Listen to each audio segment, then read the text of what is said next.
if you watched us last week, literally we just did part 1 because it's the same guest I had last week that I'm having this week, Engineer Uchechi Edosonwa. She did a very good job last week, and I'm sure she's going to do a better job this week's edition. Good evening, ma'am. Good evening, ma'am. Having me again? Can you hear me? Can you hear me now? Yes, I'm hearing you very well. All right. Good evening. Welcome to Engineering and You for today. Thank you very much. All right. Let me yield the floor to you. She's talking about engineering in the aviation sector. So let me allow you have the floor and go ahead with your presentation. Okay. Thank you very much for another opportunity. Okay. So we're going to be looking at engineering in the aviation industry. We spoke last week about how beautiful engineering was. Yeah. And this is a very specialized industry. It's a sector that's not very common to people. So just a quick recap. We already know that engineering is from two Latin words, ingenium and ingenier, meaning cleverness and device. And then I believe, that's our personal opinion, that engineering is the melting point of STEM. It's actually the reality of STEM. If you want to see, touch, feel STEM, then come to engineering. And so any engineer must be an ardent learner, thinker, and a solution provider. Right, so now let's delve into the aviation sector. It's just a picture of the airport. And I already mentioned that the aviation industry is a knowledge-driven and highly safety-critical sector. It's one thing I know about it. You must be medically fit to work in the aviation industry. Now, from the start of the aircraft engine to its shutdown, there are processes that happen. The pilot communicates with the air traffic controller as it flies. The aircraft itself communicates with navigational aids. Facilities on ground, the air traffic controller also visualizes and sees the aircraft on his radar screen. And then, of course, the aircraft component, if the pilot presses a switch or a button, it responds. So all these things happen for us to know that aviation needs engineering. That we can't have aviation without engineering. So engineering aviation provides services to ensure safety, efficiency, and economy of flight. So let me introduce you quickly to the aircraft. You can imagine something that weighs a minimum of 20,000 kilograms. It's suspended per se in the sky and flying, at an altitude of almost 25,000 feet upwards at a speed of 800 kilometers per hour. That can only be made possible by engineering. Alright, so there are 4 forces that act on the aircraft: the thrust, the lift, the weight, and the drag. I won't want to bore us with this. What I want to do this evening is just to make our young ones begin to look in the direction of the aviation sector. Now this is the cockpit. A lot of us may not have had the privilege to enter, the pilot room, if I call it that way, where the pilot sits and flies from. So this is what you see. Those 2 seats are for the pilot and the co-pilot. But as we go on, I will tell you which of the engineering, flavor has to do with a lot of those things that you're seeing in the cockpit. So now the safety level, I already emphasized, is a highly critical safety, sector. Actually, if you go for any training, like in Nigerian College of Aviation Technology, that pass mark is 80%. And you can imagine. So if you get it, because while we're dealing with life, so we do not take any risk. And then there's also a sector where you have to adhere to equipment, aircraft process, documentation. You're literally married to documentations and manuals. So I just wanted us to have that. And then, unlike maybe if I'm driving a car, once I have a driver's license for private vehicles, I can jump into a Peugeot, can jump into, maybe a Jeep, a Toyota and drive. That's not the same way it is with aviation. You have to have a license and a rating for each and every of the equipment for aircraft. Alright, so let's just quickly start. As an aeronautical engineer, design, build, and assemblies and test the aircraft. So there are different aircraft parts that you can see from this picture. Alright, the fuselage, the flight controls, the wings, and all that. So that's what the aeronautical engineer does. They do their calculations, they know the weight, they know the size and the pitch, depending on the type of aircraft being designed and being built or assembled, as the case may be. And then what the aircraft maintenance engineer, now there are two of such flavors. They call them B1 and B2. So the B1 is the airframe and power plant engineer that deals with, the aircraft structure itself, the power systems, the mechanical systems. So these are more or less like the mechanical engineers, the fuselage, which is the body of the aircraft, the wings, which you see, stretched out and help you in the flight. The other part, like the landing gear, is underneath the fuselage that retracts when you're taking off, extend when you're landing. All those things, the aircraft maintenance engineer, B1, has to take care of those things. And then the power plant, of course, is the engine, that gives it the energy or the power that it needs, just like the name implies, to take off, to cruise, to land. Okay, so the aircraft maintenance engineer, B1, deals with anything that has to be, all these things you see on the screen, the elevator, the rudder, and all those things. The elevator helps it to take a pitch, and so, but the aircraft maintenance engineer, B2, now deals with the avionics. This is the one that is mainly dealing with what you find in the cockpit. The cockpit contains communication, navigational equipment. That's really it. And then there's another compartment that's just below the cockpit that they call E&E, which is the electrical and electronics compartment. But those control switches are also in the cockpit. So find some of these things that are listed here, like the BOR ILS. Remember I said the aircraft comes with some navigational aids on ground. We'll see those navigational aids, for instance, that this particular one, the BOR ILS deals with, and all that. Okay, now the aeronautical telecommunication engineer, which is where I fit into. Okay, we talk about the communication, navigation, surveillance, and power systems for a space flight. So these are the things. I'm just going to take them bit by bit, but power systems is like what it is. The CNS power, everything that you work with is powered, either by solar or any other alternate power generation. So that's what the power systems engineer deals with. He has to make sure, and then the voltage are different. Some are 5 volts, some are more. Okay, but for the communication engineer, the part that the aeronautical telecommunication engineer, that is the communication systems engineer, deals with voice and data. Alright, communication. Remember I said from the start of the aircraft engine to a shutdown, the pilot must communicate with an air traffic controller on ground, not in the air. So the pilot is flying in the air, communicating with someone on the ground. So who makes it possible? The communications engineer. Voice and data. The voice has to be radio and telephony. And then data, we have what we call, some of it is ATS, message handling system. Some of it is NOTAM, maybe notice to airmen, if maybe a runway is shut down, and all those things. So terrestrial and satellite. That's why some of these pictures you're seeing, we deal with. The voice communication and control system, that gives the air traffic controller, the devices it needs to communicate and communicate well. While the research does a network around the airport, because the pilot is actually flying, for instance, from Lagos to Abuja, he must stop. And so those are the things that the communication engineer does. Now the navigational engineer, he maintains and installs equipment or facilities that guide the pilot. This one is actually another interesting part. So the first one, the TBR, which is the very high frequency omnidirectional range. All these things are more or less antenna systems.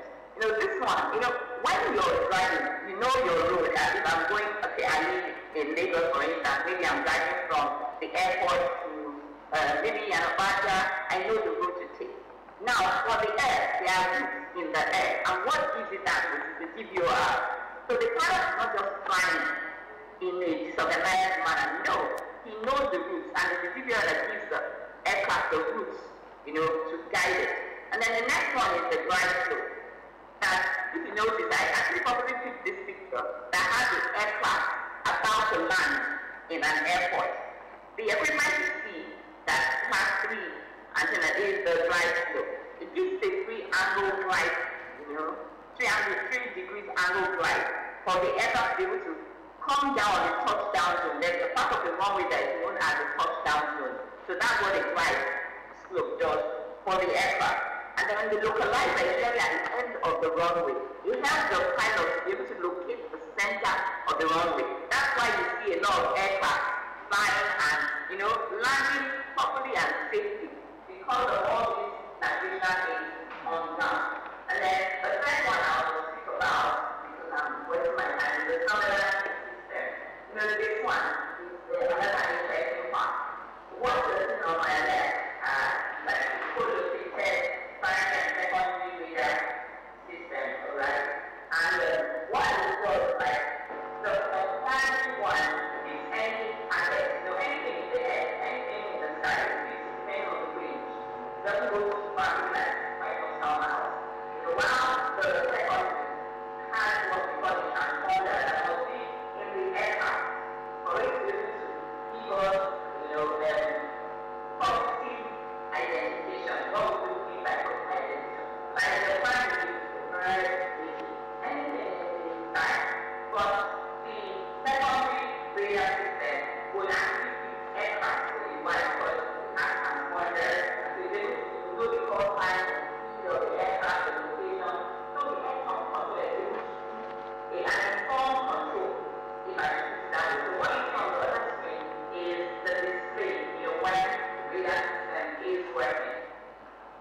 Finally, some of the other ones we have like airport and aviation engineers spoken about this fancy airport, because it's not just location, everything is fancy. Everything you place in mind that, where's my runway going to be, where's my taxi going to be, where are the terminal buildings, the control tower and all that. The control tower will be in a location where the air traffic controller sees and controls properly.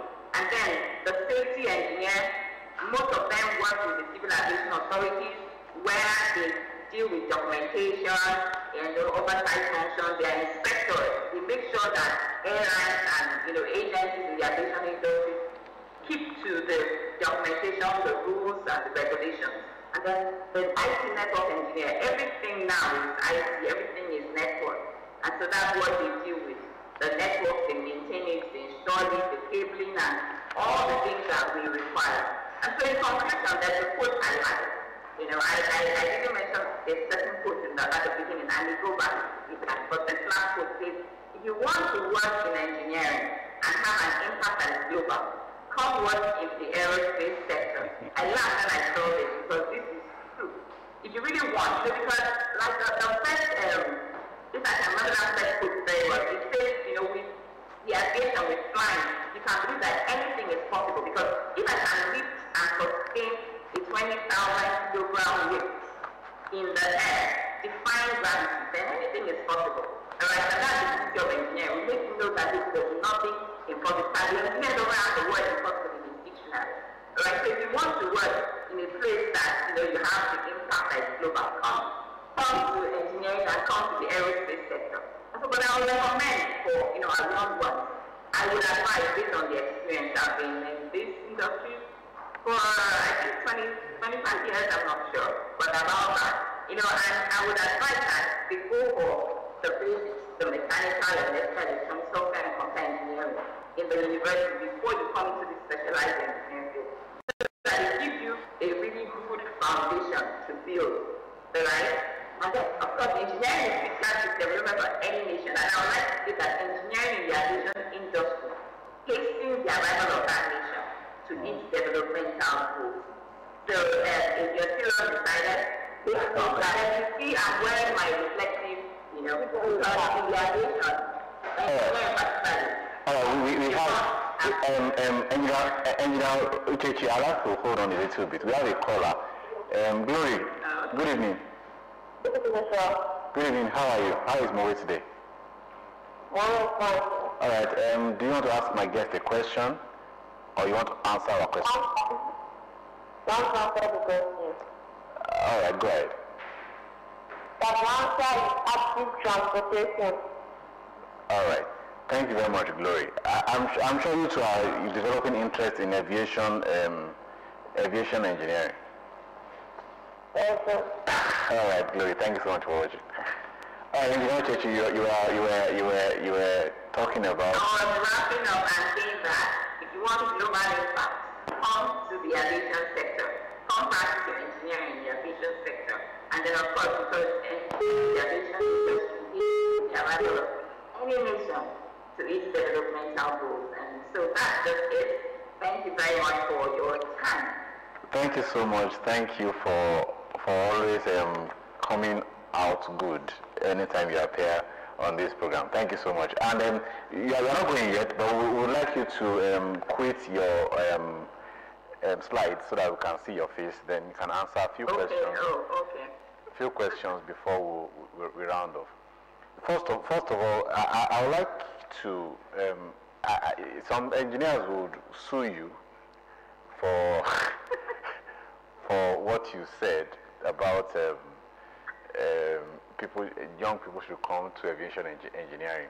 But I would like to ask him, if after studying maybe mechanical engineering or electrical engineering, and anybody wants to specialize in all these fields, you talked about aeronautical engineering, aircraft maintenance, aeronautical telecommunication engineering, and all that. What would be the next step, just for information's sake? Oh, okay. For a mechanical engineer, you can choose to either be an aeronautical telecommunication engineer, that is, you work in the power systems. Remember, I spoke about the power systems. Or you're an aircraft maintenance engineer. Now, if you want to be an aircraft maintenance engineer, you can, after your degree, you can go to, like the college we have in Nigeria, Nigerian College of Aviation Technologies in Zaria. And so you do an abridged, just 6 months. And then you take some exams. Remember, this field, because we're dealing with lives, it's highly regimented, if I'll use that word. So you take exams and you must pass. 80% is the minimum, before you are allowed or permitted. So you do a 6 month course and then take all the exams with the Nigerian Civil Aviation Authority after passing the one that the school will then present to you. And then that's it. You get a job in any of these airlines and begin to log, because you also will log, it's that what I said, it's a beautiful field, actually. You log and then take more exams before you're now allowed to, release an aircraft. That's how they call it. So it's only a licensed engineer that will release the aircraft and say, oh, this aircraft is safe for flight. All right. So it depends on what you want to do. Thank you. Is there a space for mentorship? For example, someone that has just finished from the aviation school and is sitting in the cockpit for the first time. Is there a space for mentorship in all of this? Yes, there is. Definitely. Engineering is a field where you work in teams. So nobody's going to leave you behind. We actually even have some of these airlines allow for what we call on-the-job training, OGT. Of course, if they have the funds, they pay you the transportation allowance. If they do not, they don't, because you're actually learning and it's for your own good. So there is always a space for mentorship. And then the Nigerian Society of Engineers, the Association of Professional Women Engineers, and a whole lot of engineering bodies do a lot of this mentorship. So they won't be left alone. All right. We can't afford to leave them alone. Yeah. Okay, I have 2 more questions for you. First of all, it's been said that every knowledge expires maximum 6 months. Is that so in engineering, in aviation engineering? And how do the branches of engineering in aviation keep tab with the new trend, as it were? Will I agree with 6 months shelf life? No, you build on it. Okay. Because if you didn't have that old knowledge, you can't build on the new. So I wouldn't use the word expire. I'll just maybe use the word, it moves to, the what mode will I call it now? Inactive mode, right? So yes, like I said, the aviation industry is knowledge-driven. It's knowledge-driven, emphasis on knowledge. So we have to always keep updated. We have to keep doing licensing. We renew your license every year or it depends on what license you have. But you renew it means you go through rigorous, trainings again to make sure. And then even like, for instance, the pilot who flies, they must always consult their manuals, their books. They are experts, they are captains, but they will. The same thing in engineering. They always must go according to the manual, even when you are an expert. So yes, we have to keep reading. A lot of us wear glasses actually. So it's sign of how much you have read. All right, lastly, safety. How important is safety in aviation engineering? It can't be overemphasized. Safety is critical. It's been a while we had an air crash or an accident that, took lives. And you know that if an aircraft crashes and maybe lives are lost, you're talking of, depending on the size of the aircraft. So it's safety, it's like safety conscious. Everything we do it for safety. Everything we do it for safety. So it's something you breathe. It's like the air we breathe. So it's highly safety critical sector. We don't joke with it. And that's why you do a lot of documentations. You don't rely on, oh, I know it. Yes, you know it, but what does the book say? All right, Engineer Chechi, Edom Soware, Edom Sonwa. I hope I got that right. Thank you so much for joining us. You're actually the first guest that will be joining us back to back on Engineering and You. Thank you so much for doing justice. Thank you. It's a privilege. To this topic. So thank you. And hopefully when we call you some other time, you'll be here. And hopefully you can just join us in the studio also. Thank you so much for joining us. No problem. Thank you very much. All right.